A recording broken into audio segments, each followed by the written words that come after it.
سنیے گا، ایک بادشاہ بڑا محل بنایا، اپنے رہنے کا گھر بڑا محل بنایا، بہت شاندار بنایا، جس کے علاقے میں اس کے محل کا کوئی جواب نہیں، اس سے بڑا محل کسی کا نہیں، اس سے قیمتی کسی کا فارم ہاؤس نہیں، کوئی گھر نہیں، اتنا بڑا محل بنایا۔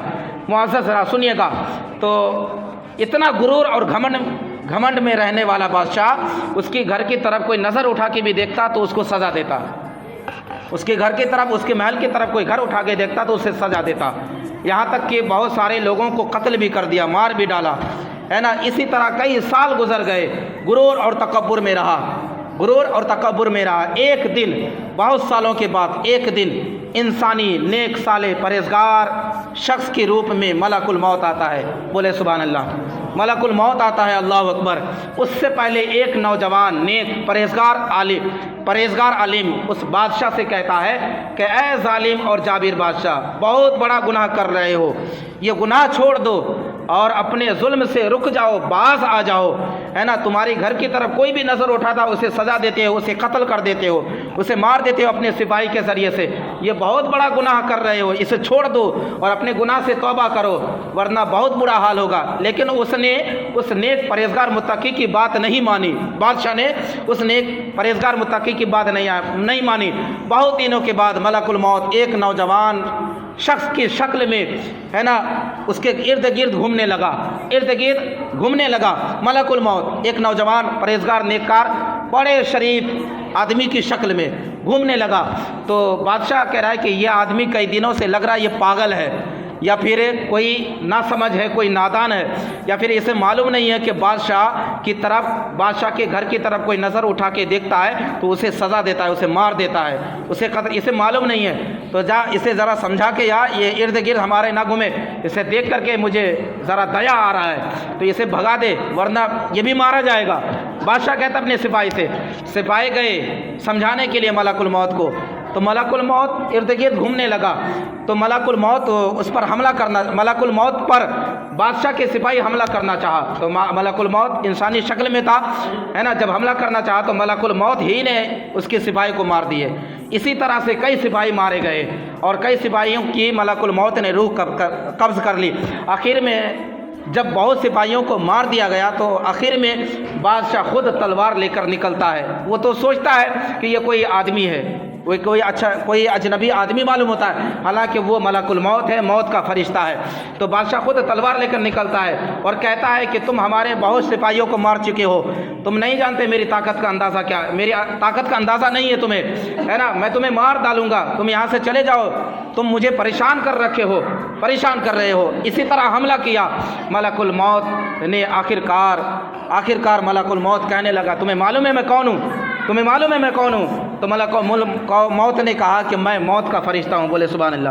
ملک الموت نے کہا اللہ اکبر کہ میں موت کا فرشتہ ہوں۔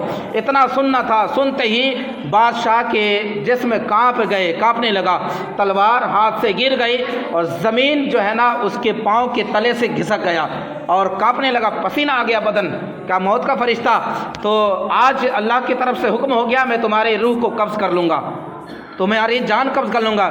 جس محل میں تو رہتا تھا آج اس محل کا آنر کا خاتمہ ہونے والا ہے، اس کا خاتمہ ہونے والا ہے۔ آج وہ قبر میں دفن ہونے والا ہے، قبر کی مٹی میں آج وہ سونے والا ہے، مٹی میں سونے والا ہے، وہ تم ہو۔ تو موت کے فرشتے سے مہلت مانگتا ہے کہ 1 منٹ کا مہلت دے دو مجھے، 1 منٹ مجھے معاف کر دو اور 1 منٹ کا مہلت دو، میں اپنے رشتہ داروں سے اہل و عیال سے مل کر آؤں۔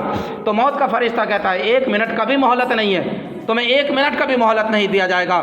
اسی طرح سے بڑی دردناک، ہے نا، سختی کے ساتھ ملک الموت اس بادشاہ کے روح کو قبض کر لیتا ہے، تھوڑی دیر کے بعد، تھوڑے دنوں کے بعد پھر موت کا فرشتہ، اے لڑکے خاموش رہو، پھر تھوڑی دیر کے بعد موت کا فرشتہ اس نیک نوجوان شخص کے پاس جاتا ہے جس نے سمجھایا تھا بادشاہ کو کہ یہ ظلم کرنا چھوڑ دے، یہ گناہ کرنا چھوڑ دے ورنہ بہت برا انجام ہوگا، بہت برا حال ہوگا۔ تو وہ اس نیک نوجوان شخص کے پاس جاتا ہے اور موت کا فرشتہ کہتا ہے کہ اللہ کی طرف سے تمہاری بھی روح قبض کرنے کا حکم آ گیا ہے۔ تو وہ شخص کہتا ہے کہ مجھے 1 منٹ کا مہلت دے دو تاکہ میں اپنے اہل و عیال سے مل کر آؤں. سبحان اللہ. وہ شخص ذرا سنو، یہیں پر پوائنٹ ہے، ذرا سننا توجہ سے، ایمان تازہ ہو جائے گا.